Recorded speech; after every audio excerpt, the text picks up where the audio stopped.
দর্শক, আমরা এই মুহূর্তে উপস্থিত হয়েছি লক্ষ্মীপুর জেলায় কমলনগর থানা ৮ নং চরকাদিরা ইউনিয়ন ৩ নং ওয়ার্ডে রাজু চেয়ারম্যান কলোনির দক্ষিণ পাশে নতুন কলোনির মধ্যে একটি ১১ বছরের মেয়ে গলায় দর্শক, আসলে সামিয়াকে যে উদ্ধার করেছে তার দুলাভাই, আমরা এখন তার সাথে কথা বলবো। আমার দাদি যাইয়া আমার খবর দিছিল, আমি আইসা দেখে দুয়ারে এটা খোলানোর লেগে ফাড়াফাড়ি করতেছে।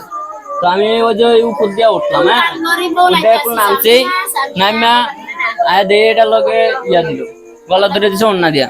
এরপর দিয়ে আত্মলত আছে, আমি ফাঁদা করে ধরে অন্যা ছুটেছি, ছুটে দুয়ারে এটা খুলছি আর ওরা আইছে। এরপরে আমাদের এলাকার বড় ভাই বেড়াদার আছে, এরা হাসপাতাল লয়ে যাইতে চাইছিল, অর্ধেক পথ গেছে আর দম গেছে। মানে পাশের।